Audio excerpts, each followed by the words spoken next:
Bago ang lahat, biglang tinanggal bilang head coach ng Dallas si Jason Kidd based to sa decision ni Masai Ujiri at ng iba pang executive.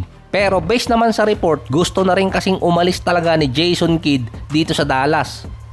Bago din naalis bilang coach ng Dallas si Jason Kidd, nauna kasi ang report na si Anthony Edwards pinupush ang Minnesota na makipag-trade sa Mavericks para makuha itong si Kyrie.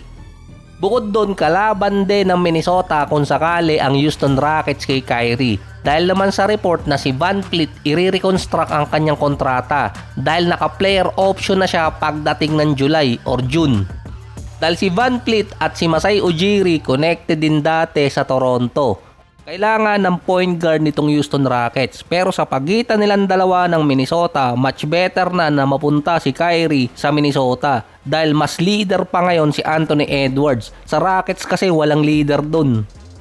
At baka magaya lang din kasi si Kyrie kay Kevin Durant na napag-initan di umano ng mga team dahil sa lumabas na kanyang KDF file.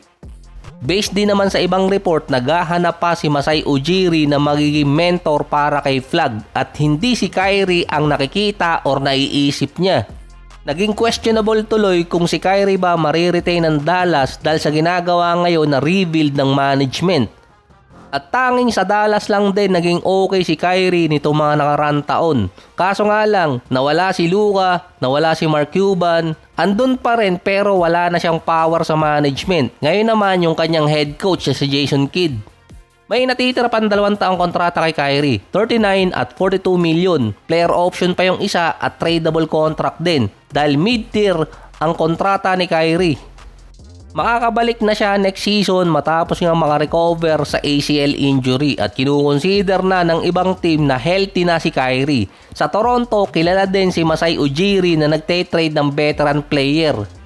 Kahit sa Denver Nuggets dati, siya din yung naging reason kung bakit tinrade si Nurkic at si Manny Mal. Nakakalimutan ko yung totoong pangalan niya At ang ipinapalit niya mga batang player para makapag-rebuild or makabuild ng isang contender na lineup. Sa Toronto kasi, tinrade niya si Pascal Siakam papuntang Pacers, nakapasok sa finals ang Pacers pero nakakuha ng mga draft picks at mga batang player yung Toronto. Si OG Anunoby naman, tinrade niya papuntang Knicks, nakakuha din ng batang player yung Toronto noon gaya ni Barrett at Quickley, kasama din ang draft picks. Hindi malabong gawin ni Masai Ujiri yun sa Dallas, particular kay Kyrie, para makakuha pa ng mga batang player or kaya draft picks dahil nga nasa rebuilding process na sila at si Masai Ujiri ngayon ang may control.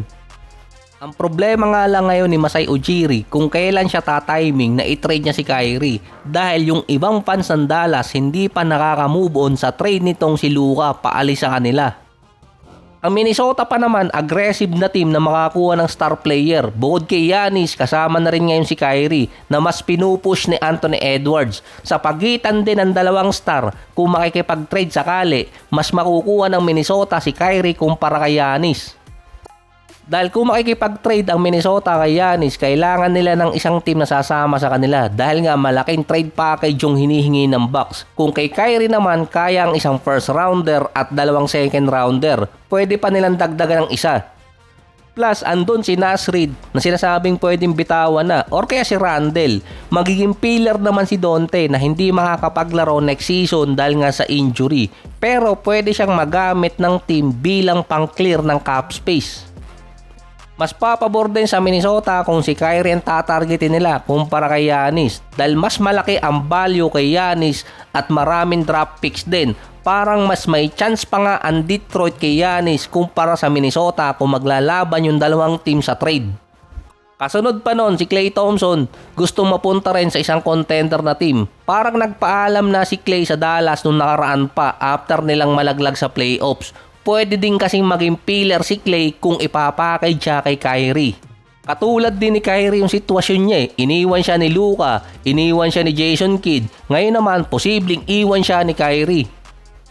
Wala din di umanong masyadong value si Klay sa trade market. Nasa last year na rin siya ng kanyang kontrata, nasa 17 million. Most likely ang magiging option kay Klay at ng Dallas buyout para makalipat si Klay sa contender na team. Dahil imposible pa rin walang value itong si Klay. Pwede siyang mapunta sa ibang tanking team or dun sa hindi contender na team at pwedeng dong magpa-buyout itong si Klay. Kaso kapag nangyari yon, posibleng puno na yung iba mga teams pagpasok ng free agency. Kaya mas better na mauna siyang magpa-buyout or maisama siya sa trade package. May rumors din dati na magkakaroon ng reunion si Klay, Steph at si Draymond sa Golden State. Pero mukhang nakamove na ang Warriors sa kanya. Dahil sa ngayon, mukhang naghahanap din ang Golden State ng isang shooter na player mula sa draft at guards na naman yung nakaantabay sa kanila.